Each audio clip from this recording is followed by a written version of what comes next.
সেই যে খাম্বা কেলেঙ্কারি, সেখানে শত শত কোটি টাকা লুটপাট করা হয়েছে। নাইকো চুক্তির যে কেলেঙ্কারি, সেখানে 13,000 কোটি টাকা কেলেঙ্কারি হয়েছে। তৎকালীন বিএনপি সরকারের প্রতিমন্ত্রীকে এই দুর্নীতির দায় নিয়ে অপসারণ করা হয়েছিল।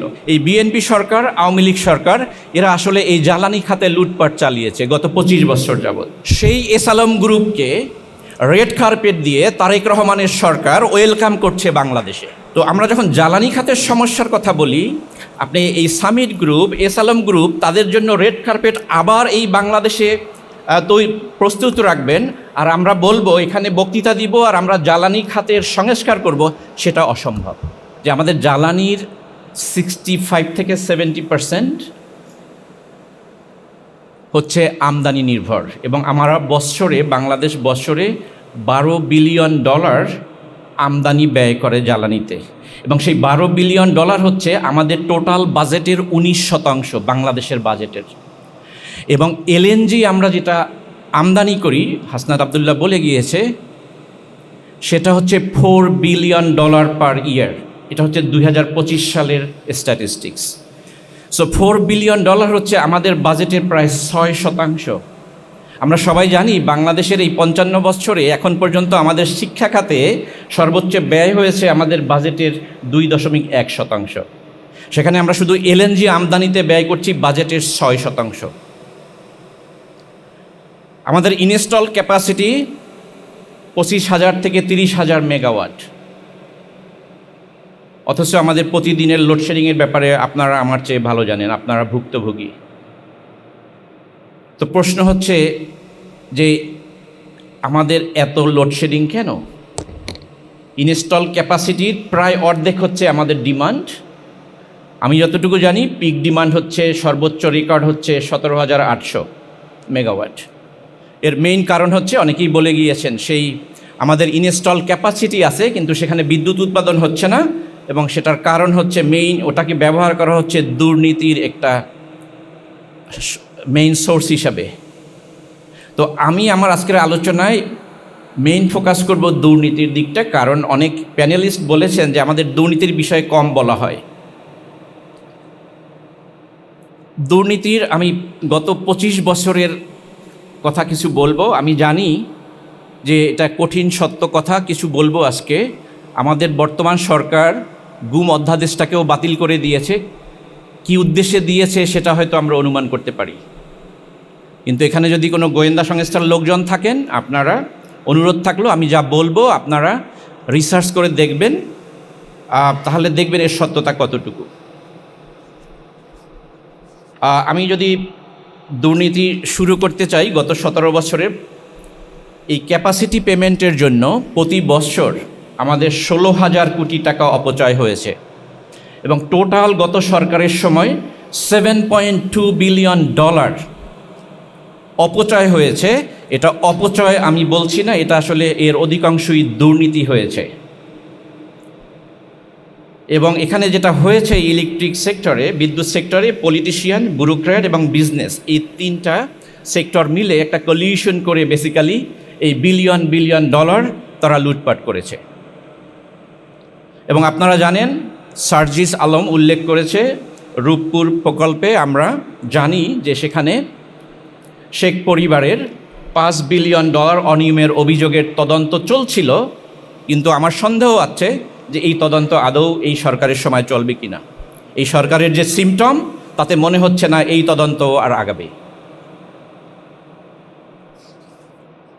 এরপরে বলছে 2001 থেকে 2006 সালের যে দুর্নীতি এই একই সেক্টরে, জ্বালানি খাতে, আমার বলতে কোনো বিন্দু পরিমাণ দ্বিধা নাই।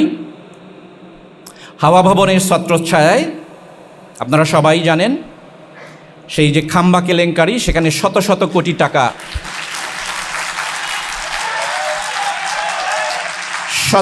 কোটি টাকা লুটপাট করা হয়েছে। আপনারা যে কেউ রিসার্চ করে দেখবেন, কতগুলো অথেন্টিক সোর্সে আপনারা পাবেন অনলাইনে, আজকাল এগুলো খুবই সহজ, অথেন্টিক সোর্স থেকে পাবেন। এবং ওই সরকারের সময় 2001 থেকে 2006 সালে নাইকো চুক্তির যে কেলেঙ্কারি, সেখানে 13,000 কোটি টাকা কেলেঙ্কারি হয়েছে। কানাডিয়ান পুলিশ তদন্ত করে বলেছে যে ঘুষের টাকা কানাডা থেকে এসেছে, বার্বাডোস হয়ে বাংলাদেশে এসেছে, এবং তৎকালীন বিএনপি সরকারের প্রতিমন্ত্রীকে এই দুর্নীতির দায় নিয়ে অপসারণ করা হয়েছিল। সুতরাং আপনারা বুঝতে পারছেন এই বিএনপি সরকার, আওয়ামী লীগ সরকার, এরা আসলে এই জ্বালানি খাতে লুটপাট চালিয়েছে গত 25 বছর যাবৎ। 24-এর পরে আমাদের এগুলো বলতে আর ভয় পাওয়ার কোনো কারণ দেখি না।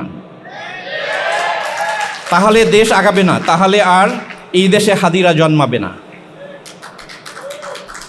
এবার আসি একটু এই খাতে একটু কর্পোরেট মাফিয়া যারা এই জ্বালানি খাতে, তাদের দুর্নীতি নিয়ে আমি একটু বলতে চাই। সামিট গ্রুপের কথা আপনারা একজন বলেছেন। সামিট গ্রুপ তারা এই টোটাল ইলেকট্রিসিটি উৎপাদনের এই একটা গ্রুপ 21% নিয়ন্ত্রণ করে, এবং আপনারা খুব ভালোভাবে জানেন এই সামিট গ্রুপকে কারা এই নিয়ন্ত্রণ দিয়েছে, কেন দিয়েছে। তারা এই হাজার হাজার কোটি টাকা এই রেন্টালের নামে, কুইক রেন্টালের নামে সরকারের সাথে একাত্মতা হয়ে হাজার হাজার কোটি টাকা লুটপাট করেছে। এখন তারা সিঙ্গাপুরে গিয়ে 1 নাম্বার মানে ধনীর র্যাঙ্কিংয়ে অবস্থান নিয়েছে। এবং এই সামিট গ্রুপ এই ইলেকট্রিসিটি সেক্টরে শুধু টাকা লুটপাট করেছে তা না, তারা 1100 কোটি টাকা ট্যাক্স ফাঁকি দিয়েছে। 1100 কোটি ট্যাক্স ফাঁকি শুধু, আর $1 বিলিয়ন তো লুটপাট করেছি। এরপরে আসেন S Alam group. S Alam group তারা ছোট্ট একটি প্রজেক্ট, 1320 মেগাওয়াটের একটি কয়লাভিত্তিক প্রকল্প, টিআইবির রিপোর্ট অনুসারে সেখান থেকে তারা প্রায় 400 কোটি টাকা মেরে দিয়েছে, ছোট্ট একটি প্রজেক্ট থেকে।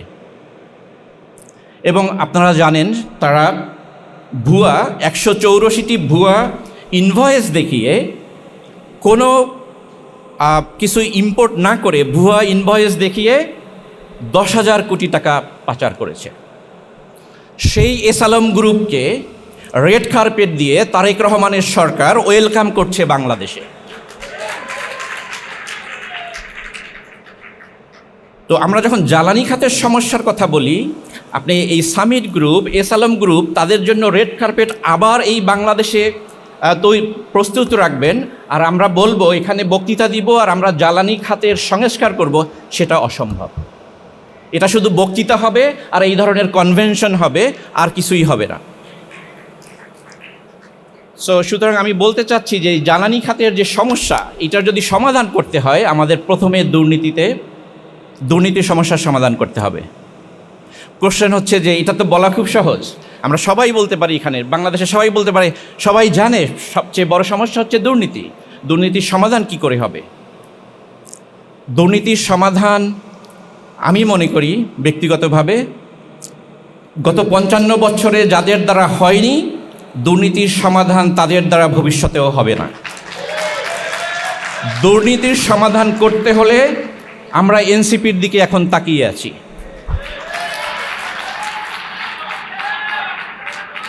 এবং এনসিপি যেন সেটাকে তারা গুরু দায়িত্ব হিসাবে বহন করে।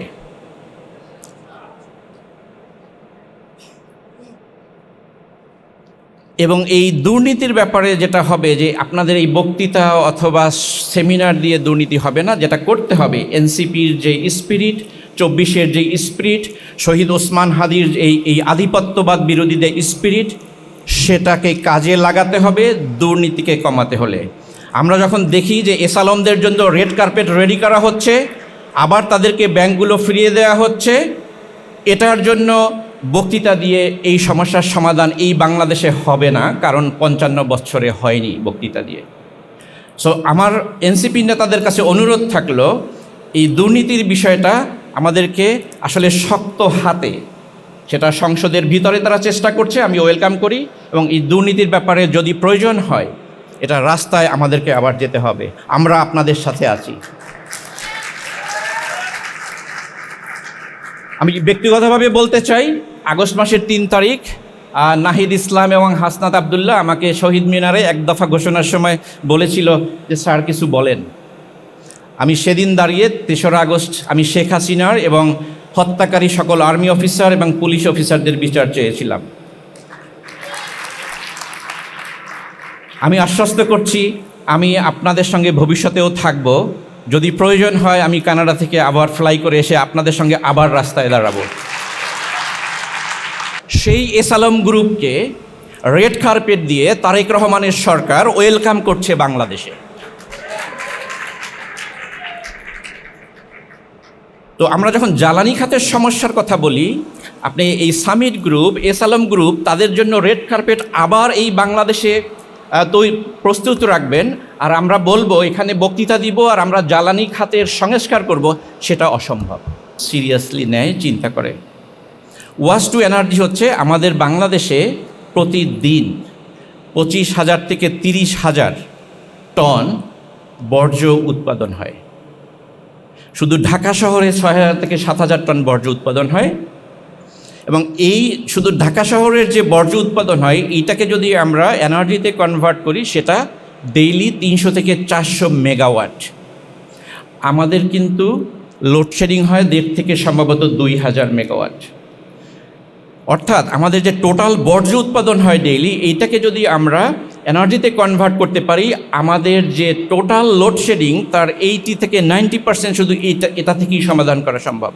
এবং আমি মনে করি বাংলাদেশের জন্য এটা সবচেয়ে বাস্তবসম্মত সমাধান, এবং এটার জন্য খুব লং টার্ম প্ল্যান না করলেও চলে। এবং সবচেয়ে গুড নিউজ হচ্ছে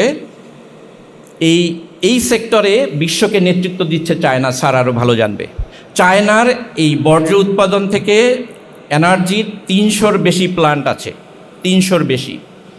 সো আমি এনসিপিকে অনুরোধ করব যে তারা যেন এটার ব্যাপারে রিসার্চ এবং পলিসি এটা নিয়ে আগায়।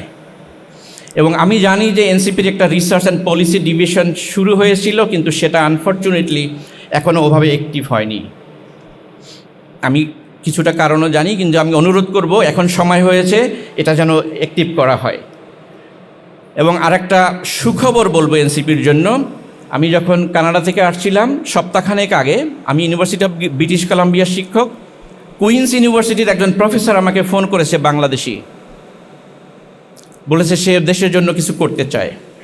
ইউনিভার্সিটি অফ ব্রিটিশ কলাম্বিয়ার একজন প্রফেসর যে এই সেক্টরের গ্রিন এনার্জির এক্সপার্ট, সারা কানাডাতে সে রিনাউন্ড প্রফেসর, সে এই বাংলাদেশে এসেছে গত সরকারের সময় একাধিকবার, সে বুয়েটেরও প্রফেসর ছিল, একাধিকবার এসেছে এই গ্রিন এনার্জিতে কাজ করার জন্য।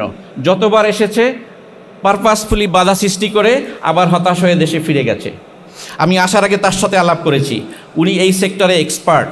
আমি এনসিপিকে অনুরোধ করব তাদের রিসার্চ পলিসি ডিভিশনকে অ্যাক্টিভ করে এই যে বাংলাদেশের যে এক্সপার্টরা আছে তাদেরকে নিয়ে এসে এই যে বর্জ্য উৎপাদন থেকে যে ইলেকট্রিসিটি উৎপাদন সম্ভব সেটাকে কি করে সামনে এগিয়ে নেওয়া যায় সেটা যেন তারা চেষ্টা করে। আমার পক্ষে যতটুকু সম্ভব আমি চেষ্টা করব তাদের সাথে আপনাদের কানেক্ট করে দেওয়ার। সো এনসিপির দিকে তাকিয়ে আছে কিন্তু শুধু দেশের লোকজন না। আমি এই উদাহরণ দিয়ে বললাম, ইউনিভার্সিটি অফ টরন্টোর একজন প্রফেসর, তিনি হেলথ এবং আর্টিফিশিয়াল ইন্টেলিজেন্সে কাজ করে, বাংলাদেশি, সে আমাকে বলছে কাজ করতে চায়। সো এনসিপির কাছে অনুরোধ থাকলো আপনারা যেন আপনাদের রিসার্চ পলিসি ডিভিশনকে এগিয়ে নিয়ে যান। আর জ্বালানি সেক্টরের জন্য আবারও বলবো, আমাদের মেইন যেটা করতে হবে, আমাদেরকে সাহস নিয়ে, হাদির স্পিরিট নিয়ে আমাদেরকে এগিয়ে যেতে হবে, তাহলে আমরা দুর্নীতিকে দমন করতে পারবো, বাকিগুলো খুব সহজ হয়ে যাবে। আর পরিশেষে আমি শুধু সুযোগের একটা সদ্ব্যবহার করতে চাই, একটু অপ্রাসঙ্গিক।